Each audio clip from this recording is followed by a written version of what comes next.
العباد،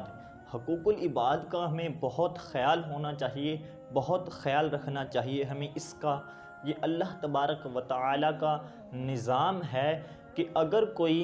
بندہ اللہ کے حقوق اللہ تلف کرتا ہے تو اللہ تبارک و تعالیٰ کی بارگاہ میں وہ اگر سچے دل سے تائب ہو جاتا ہے، سچے دل سے وہ توبہ کر لیتا ہے، رجوع کر لیتا ہے اپنے گناہوں سے، تو اللہ تبارک و تعالیٰ اس کے گناہ معاف فرما دیتا ہے۔ لیکن جو حقوق العباد ہے نا، حقوق العباد کا معاملہ بہت سینسٹیو معاملہ ہے، بہت نازک معاملہ ہے۔ حقوق العباد اللہ تبارک و تعالیٰ اس وقت تک معاف نہیں فرمائے گا جب تک بندے معاف نہیں کر دیتے۔ دیکھیں حضور کریم صلی اللہ علیہ وآلہ وسلم نے کیا ارشاد فرمایا کہ مسلمان کو جو تنگ کرتے ہیں، مسلمانوں کو پریشان کرتے ہیں، ان کے بارے میں فرمایا کہ من آذا مسلمن فقد آذانی ومن آذانی فقد آذى اللہ۔ فرمایا کہ جس نے کسی مسلمان کو ٹارچر کیا، جس نے کسی مسلمان کو تنگ کیا، جس نے کسی مسلمان کو تکلیف پہنچائی، جس نے کسی مسلمان کو اذیت دی، اس نے مجھے اذیت دی، اور جس نے مجھے اذیت دی اس نے معاذ اللہ اللہ کو اذیت دی۔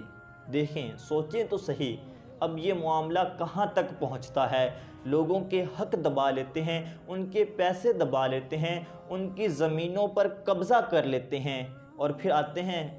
رات میں نوافل پڑھ لیتے ہیں، تہجد پڑھ لیتے ہیں، صدقہ و خیرات کر دیتے ہیں۔ یہ سب چیزیں اپنی جگہ پر ہیں، یہ بھی ضرور کرنی ہے، لیکن اگر کسی کے حقوق ہم نے دبائے ہوں گے، کسی کے حقوق تلف کیے ہوں گے، تو قیامت کے دن ہم پھنس جائیں گے۔ وہ حدیث پاک ہے نا کہ آقا صلی اللہ علیہ وآلہ وسلم نے فرمایا، جس کا مضمون ہے کہ آپ صلی اللہ علیہ وآلہ وسلم نے صحابہ کرام علیہم الرضوان سے کویسچن کیا، ٹیل می ہو از مفلس، مجھے بتاؤ کہ مفلس کون ہے؟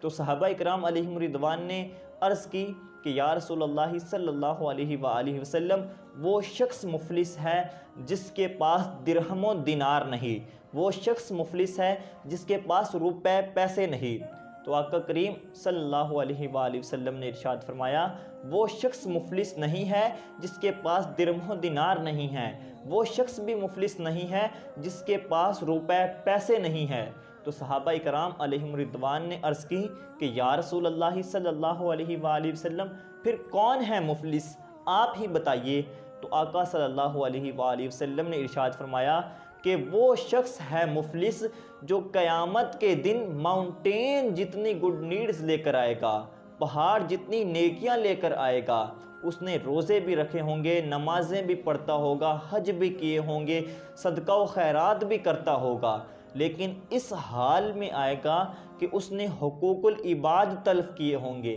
لوگوں کے حق مارے ہوں گے، لوگوں کی دل آزاریاں کی ہوں گی، لوگوں کے دل توڑے ہوں گے، لوگوں کی غیبت کی ہوگی، بیک بیٹنگ کی ہوگی، لوگوں کو تکلیفیں دی ہوں گی۔ اس حال میں آئے گا کہ اس نے حقوق العباد تلف کیے ہوں گے۔ پھر جب وہ قیامت کے دن آئے گا نا، تو اللہ تبارک و تعالیٰ کی بارگاہ میں بندے آ جائیں گے اور عرض کریں گے، یا اللہ اس نے میرے حقوق تلف کیے تھے، اس سے میرا حق دلوائیں۔ تو اللہ تبارک و تعالیٰ وہاں پہ اب یہ تو نہیں ہوگا نا کہ اگر کسی نے کسی کے پیسے دبا لیے دنیا میں تو وہ کہے یہ چیک کاٹ کے دے رہا ہوں میں، جاؤ بینک سے جا کے نکلوا لو۔ وہاں یہ نہیں ہوگا، وہاں پر تو نیکیاں دینی پڑیں گی۔ تو ہم نے حقوق العباد کو اگر تلف کیا ہوگا تو پھر کوئی ہماری نمازیں لے جائے گا، کوئی روزے لے جائے گا، کوئی صدقہ و خیرات لے جائے گا، سب کی سب نیکیاں ختم ہو جائیں گی، ہمارے پاس کچھ نہیں رہے گا۔ اس کے بعد بھی لوگ ہوں گے،